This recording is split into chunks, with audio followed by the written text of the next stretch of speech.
யாரோ ஒரு சில பேர் வந்திருக்கிறீங்க, உங்களை அற்பமா பார்க்குறாங்க, தாழ்ந்து இருக்கிறீங்க, உங்களால் இனிமேல் வாழ முடியாதுன்னு சொல்கிறாங்க. உங்கள் நண்பராக இருக்கலாம், வீட்டாராக இருக்கலாம், உங்கள் பக்கத்து வீட்டுக்காரனாக இருக்கலாம், உங்களோட படித்தவங்களாக இருக்கலாம். யாரோ ஒருத்தர் அவ்வளோதான் உங்கள் கதை முடிஞ்சிருச்சு, இனிமேல் இவங்கெல்லாம் நல்லா வர்றதுக்கு வாய்ப்பே இல்லைன்னு சொல்கிறாங்க.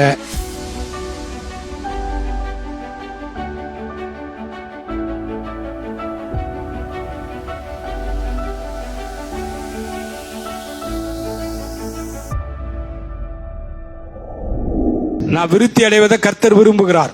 நான் பெருகுவதை கர்த்தர் விரும்புகிறார். நான் நன்றாக இருப்பதை கர்த்தர் விரும்புகிறார். நான் செழிப்பதை கர்த்தர் விரும்புகிறார். ஆமே, நான் வெற்றி பெறுவதை கர்த்தர் விரும்புகிறார்.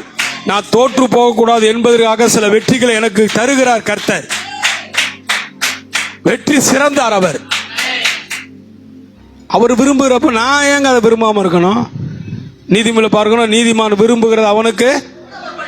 அப்ப நான் வியாதியை விரும்புவேனா? தாழ்ந்தவர்களை, துக்கிக்கிறவர்களை கர்த்தர் அவனை நோக்கி பார்த்து அவனை எடுத்து பிரபுக்களோடு ராஜாக்களோடும் உட்கார செய்கிறார். யாரோ ஒரு சில பேர் வந்திருக்கிறீங்க, உங்களை அற்பமா பார்க்குறாங்க, தாழ்ந்து இருக்கிறீங்க, உங்களால் இனிமேல் வாழ முடியாதுன்னு சொல்கிறாங்க. உங்கள் நண்பராக இருக்கலாம், வீட்டாராக இருக்கலாம், உங்கள் பக்கத்து வீட்டுக்காரனாக இருக்கலாம், உங்களோட படித்தவங்களாக இருக்கலாம். யாரோ ஒருத்தர் அவ்வளோதான் உங்கள் கதை முடிஞ்சிருச்சு, இனிமேல் இவங்கெல்லாம் நல்லா வர்றதுக்கு வாய்ப்பே இல்லைன்னு சொல்கிறாங்க. நீங்கள் தூங்குவதை விட்டுட்டு தூங்குற இயேசுவை எழுப்புங்க.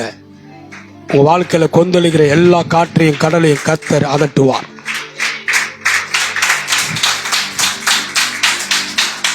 ஆமே, யார் உங்களை அற்பமாக என்னாங்களோ அதே இடத்துல கர்த்தவங்க தலை நிமிர பண்ணுவாருங்க.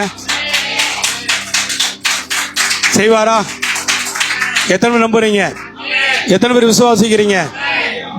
வார்த்தை என்ன பண்ணுங்க? வசனத்தை விதைங்க, வசனத்தை அறிக்கையிடுங்க, வசனத்தை என்ன பண்ணுங்க? நல்ல நிலத்துல விதைங்க.